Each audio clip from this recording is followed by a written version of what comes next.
দেশের শ্রমিক সমাজ ও মেহনতি মানুষ জাতীয় উন্নয়নের অন্যতম অংশীদার। শুক্রবার রাজধানীর উত্তরায় বাংলাদেশ শ্রমিক কল্যাণ ফেডারেশন ঢাকা মহানগরী উত্তরের দ্বিবার্ষিক সম্মেলনে এই কথা বলেন বাংলাদেশের জামায়াতে ইসলামের নায়েবে আমির আনম শামসুল ইসলাম।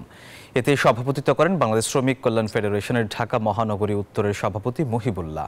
এছাড়া সভায় উপস্থিত ছিলেন বাংলাদেশের জামায়াতে ইসলামের সহকারী সেক্রেটারি জেনারেল মাওলানা মোহাম্মদ আব্দুল হালিম ও ঢাকা মহানগরী উত্তরের আমির মোহাম্মদ সেলিম উদ্দিন।